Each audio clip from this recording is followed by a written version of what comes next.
अस्सलाम वालेकुम वरहमतुल्लाहि वबरकातुहू। आप सब कैसे हैं? उम्मीद करती हूँ आप सब खैरियत से होंगे।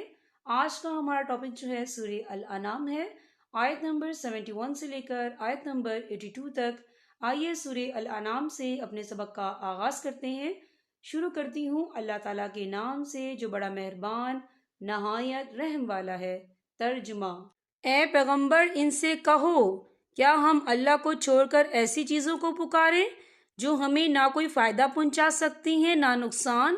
और जब अल्लाह हमें हदायत दे चुका है तो क्या इसके बाद भी हम उल्टे पांव फिर जाएं और उस शख्स की तरह हो जाएं जिसे शैतान बहका कर सहरा में ले गए हों और वो हैरानी के आलम में भटकता फिरता हो, उसके कुछ साथी हों जो उसे ठीक रास्ते की तरफ बुला रहे हों कि हमारे पास आ जाओ।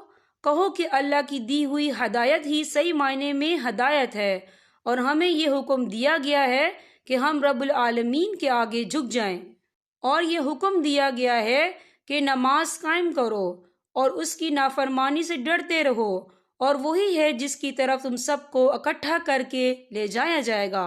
और वही ज़ात है जिसने आसमानों और ज़मीन को बरहक पैदा किया है, और जिस दिन वो रोज़े क़यामत से कहेगा कि तू हो जा तो वो हो जाएगा, उसका कौल बरहक है।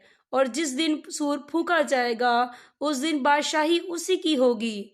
वो गायब व हाजिर हर चीज को जानने वाला है और वही बड़ी हिकमत वाला पूरी तरह बाखबर है। और उस वक्त का जिक्र सुनो जब इब्राहीम अलैहिस्सलाम ने अपने बाप अजर से कहा था कि आप बुतों को खुदा बनाए बैठे हैं। मैं देख रहा हूँ कि आप और आपकी कौम खुली गुमराही में मुब्तला है। और इसी तरह हम इब्राहीम अलैहिस्सलाम को आसमानों और ज़मीन की सल्तनत का नज़ारा कराते थे, और मकसद ये था कि वो मुकम्मल यकीन रखने वालों में शामिल हों। चनाचा जब इन पर रात छाई तो इन्होंने एक सितारा देखा, कहने लगे ये मेरा रब है। फिर जब वो डूब गया तो उन्होंने कहा मैं डूबने वालों को पसंद नहीं करता। फिर जब उन्होंने चांद को चमकते देखा तो कहा कि ये मेरा रब है। लेकिन जब वो भी डूब गया तो कहने लगे अगर मेरा रब मुझे हदायत ना देता तो मैं यकीनन गुमराह लोगों में शामिल हो जाऊं। फिर जब उन्होंने सूरज को चमकते देखा तो कहा कि ये मेरा रब है, ये ज्यादा बड़ा है। फिर जब वो भी गरूब हुआ तो उन्होंने कहा ए मेरी कौम, जिन जिन चीजों को तुम अल्लाह की खुदाई में शरीक करार देते हो मैं इन सब से बेजार हूँ। मैंने तो पूरी तरह यकसू होकर अपना रुख उस जात की तरफ कर लिया है जिसने आसमानों और जमीन को पैदा किया है, और मैं शिक करने वालों में से नहीं हूँ।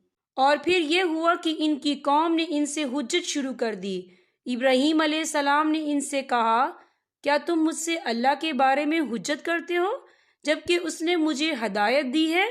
और जिन चीजों को तुम अल्लाह के साथ शरीक मानते हो मैं इनसे नहीं डरता कि वो मुझे कोई नुकसान पहुंचा देंगी, इल्ला ये कि मेरा परवरदिगार मुझे कुछ नुकसान पहुंचाना चाहे तो वो हर हाल में पहुंचाएगा। मेरे परवरदिगार का इल्म हर चीज का अहाता किए हुए है।